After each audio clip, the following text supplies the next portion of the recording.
कहानी एक गाम की। ब्रेक के बाद आपका स्वागत है कहानी एक गांव की में। आप देख रहे हैं पाणजी जटान की कहानी।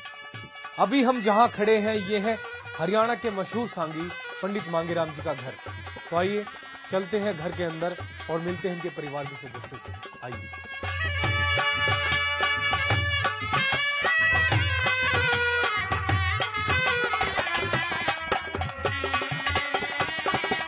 सूर्य कवि पंडित लक्ष्मीचंद के शिष्य पंडित मांगेराम जी अपने गुरु की तरह हरियाणा के मशहूर सांगी रहे हैं।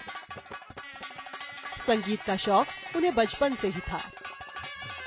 इसी शौक के कारण उन्होंने लक्ष्मीचंद की टोली में रहकर गायन सीखना शुरू किया। कुछ वर्षों तक उनके साथ रहने के बाद मांगेराम ने अपनी अलग टोली बना ली और सांग कार्यक्रम शुरू किए।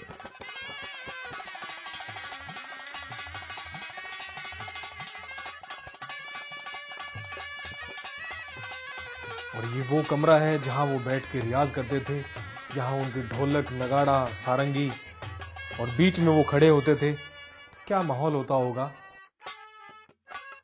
उन्होंने लगभग 45 सांगों की रचना की, जिनकी रागनियां आज भी हरियाणा के लोक गायक गाते हैं। पंडित मांगेराम का जन्म गांव सिसाना में हुआ था। बाद में उनके नाना जी ने उन्हें गोद लिया और वे पांची के निवासी बन गए। पंडित मांगेराम ने 2 शादियां की थी। उनकी पहली पत्नी का नाम रामेती देवी था और दूसरी पत्नी का नाम पिस्तो देवी। गांव पाणजी की कहानी हो और पंडित मांगेराम जी का जिक्र ना हो तो कहानी अधूरी सी रह गई। पंडित मांगेराम जी अपने टाइम के बहुत ही मशहूर सांगी रहे और आज हम बैठे हैं उनके घर में उनकी धर्मपत्नी के साथ। तो आइए बात करते हैं उनसे। दादी राम राम। राम राम बेटा। ठीक ठाक। हाँ ठीक ठाक हो। दादी पंडित मांगेराम जी इतने मशहूर सांगी रहे हैं अपने टाइम के। हाँ जी। तो मतलब क्या आपको उनकी सबसे अच्छी बात लगती थी। अच्छी तो उनकी सारी थी, मन्नत के लग गई थी। उन्होंने तो सारे हिंदुस्तान में लग गई थी, सारे हरियाणा में लग गई थी, सारे सब चीजा में लग गई थी। मन्नत लगनी थी। तो सांग देखने जाया करते आप। हाँ सांग देखने जाया करते। अच्छा खूब कभी सही। हाँ कति सही ना कदे मने करे खेल तमाशे में ना कि जानते रोक के खूब आजादी तरह। नहीं मैंने सुना कि पंडित जी डोली मारा करते। हाँ वह डोली तो वह हाथ की न्यू करे थे वह थी। अच्छा। ये लक्ष्मीचंद यहाँ का दौरे थी, ये उनका दौरे थी। हाँ हम लक्ष्मीचंद में भी खूब वो मानना से हमारा हिसाब जो पंडित जी मान्या करते वही मैं मानू। भाई चलो भाई हमारा तो बाप लाओ चाहे ससुरा लाओ, भाई उनका गुरु था। तो गुरु तो सब तो बड़ी चीज है।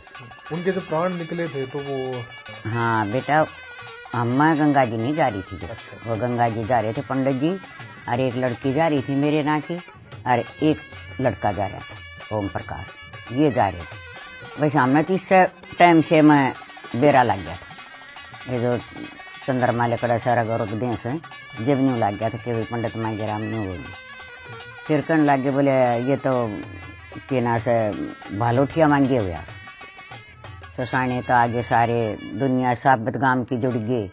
अरे सब अपना न्यू का नादा दिया तो कोई ना वो तो ठीक ठाक से अरे तड़का नाका होगा। मन ना ये जो कहानी बताई से ये सब कहानी सच्चाई की से उसकी। वो का टेक हुआ था एलिया टेक में हुआ चाली एक बगरा हो रहा था। तो ये थी उनकी धर्मपत्नी। और आइए अब बात करते हैं उनके बेटे मौसम से। पंडित जी इतने उच्च कोटि के कवि रहे हैं तो कोई उनकी अच्छी सी रागनी आपको याद है। अच्छी तो उसकी सुबह सभी रागनियाँ थी, पर अब मैं एक अच्छी ही रागनी बता रहा हूँ। एक पंडित जी की कृष्ण सुदामा की रागनी है। महाभारत के बाद भूल के बात मुरारी की, पैसे के में मोहब्बत रहेगी दुनियादारी की। लोग दिखावा बेद पड़े हैं गड़माड़ा गलरी, भगवा बाणा चेली रखें आज़ादी मिल रही, मंदिर के में चौड़े खुलगी पोल पुजारी। पंडित जी ने फिर लास्ट में अपना उसमें ये बताया मतलब मांगेराम देश के झगड़े सुन सुन कान करे, सोच समझ कर चल जाती भली भगवान करे, जिसा पुग गए पुनदान करवा भक्ति करवा ली, पैसे के में मोहब्बत रहेगी दुनियादारी।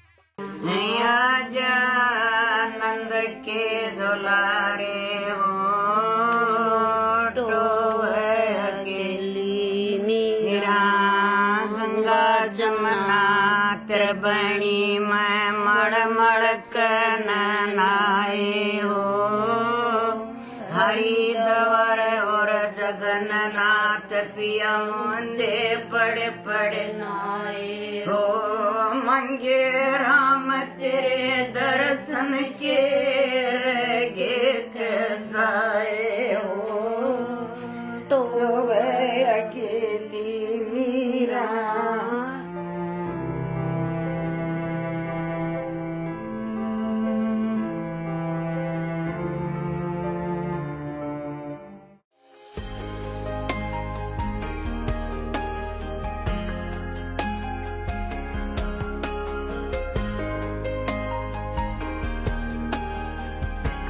शिक्षार्थ आइए सेवार्थ जाइए। जी हाँ, इन शब्दों को सार्थक किया है पांची गांव ने। यहाँ के न सिर्फ लड़के बल्कि लड़कियां भी अपनी मेहनत के दम पर बुलंदियों तक पहुंचे हैं। तो आइए देखते हैं एक नजारा। पांची गांव में एक सीनियर सेकेंडरी स्कूल है, जहां पांची के अलावा आसपास के गांव से भी बच्चे पढ़ने के लिए आते हैं। कहा जाता है कि इस स्कूल के निर्माण कार्य के वक्त पंडित मांगेराम सांगी का इस बिल्डिंग के निर्माण में अच्छा खासा योगदान रहा है। अन्य स्कूलों की बजाय इस स्कूल में लगभग 600 बच्चे शिक्षा ग्रहण करने आते हैं। स्कूल में लगभग 35 अध्यापकों का स्टाफ है। मैं राजवीर सिंह लगभग 7 वर्षों से इस विद्यालय में कार्य कर रहा हूँ। ये विद्यालय हरियाणा सरकार की तरफ से 1952 में स्थापित हुआ। इस स्कूल में मुख्य योगदान पंडित मांगेराम जी का रहा। गांव वालों द्वारा हमने ऐसा सुना है। गांव वालों ने बताया कि पंडित मांगेराम ने सांग के द्वारा यहाँ चंदा इकट्ठा करके इस स्कूल का निर्माण करवाया, भवन बनवाया और ये स्कूल तब से जो है ना काफ़ी अच्छी तरह प्रगति पर है। इसमें जो है ना लगभग 275 विद्यार्थी और 300-325 के करीब छात्राएँ पढ़ रही हैं। इस स्कूल में जो है ना सभी सुविधाओं से भरपूर है और इसमें गांव के और सबका पूरा सहयोग रहता है। आसपास के जैसे उदेशीपुर है, चटिया ओलिया है और नज़दीक के जितने गांव हैं +1 में 2 में यहाँ दूर दूर से विद्यार्थी पढ़ने आते हैं। शिक्षा, खेलकूद और गीत संगीत के साथ साथ यहाँ के लोग पूजा पाठ में भी पूरी आस्था रखते हैं। यहाँ के तालाब के पास बने बाबा भभूतनाथ के मंदिर में कई गांव के लोग पूजा अर्चना करने आते हैं। आइए दिखाते हैं मंदिर में पूर्णिमा की एक शाम। इस गांव में श्याम बाबा का मंदिर बनाया गया है और तालाब के आसपास गाजी मर्द 5 पीर की पुरानी समाधियां हैं और साथ ही सतियों के पूजा स्थल भी बनाए गए हैं। बाबा भभूतनाथ के मंदिर में हर साल मेला लगता है, जहां लगभग 7 गांव से श्रद्धालु आते हैं। वैसे तो गांव के लोग यहां हर रोज आते रहते हैं, मगर पूर्णिमा के दिन यहां का नजारा अलग ही होता है। लोग दूध और फल आदि का चढ़ावा चढ़ाते हैं और प्रसाद बांटते हैं। मान्यता ये है कि गांव के बसने से भी पहले यहाँ पर बाबा भभूतनाथ ने तप किया था और सिद्धि प्राप्त की थी और यहीं पर समाधि भी ली थी। बाबा भभूतनाथ मंदिर प्रांगण में ही गांव वालों द्वारा भगवान शिव के मंदिर की स्थापना भी की गई है, जो स्वयं अपने आप में एक आस्था का केंद्र है।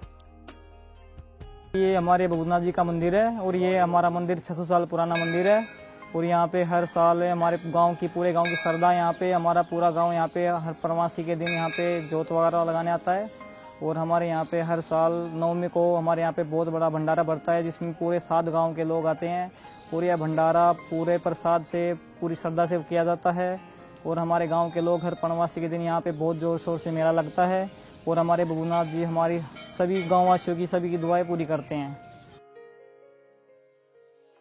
और वहीं गांव में बनी पुरानी हवेलियां और भवन गांव के इतिहास और उस वक्त की भवन निर्माण कला को बयां करती नजर आती है। वक्त के थपेड़ों को सहकर भी ये भवन किसी वीर पुरुष की तरह अपने अस्तित्व और शान को बचाते हुए अडिग खड़े हैं।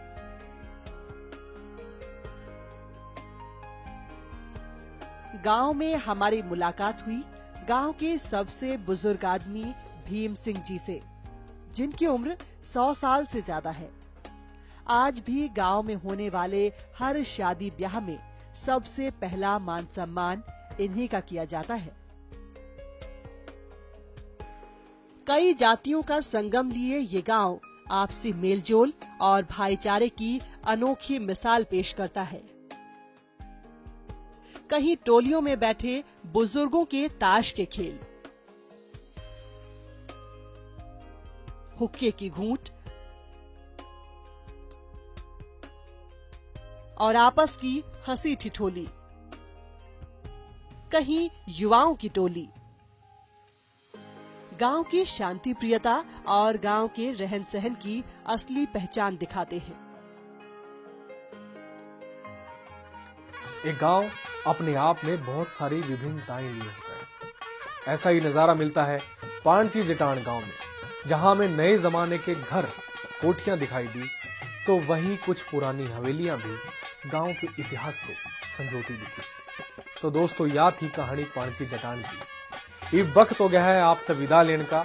अगले एपिसोड में फिर दिखाऊंगे एक और गांव की कहानी। जय राम जी की। गांव सभ्यता की है पहली सीढ़ी, इस पे चढ़ा मानव पीढ़ी दर पीढ़ी। हर गांव का एक इतिहास है, अपनेपन का एहसास है। माटी की खुशबू ऐसी जिसमें उस रब का वास है।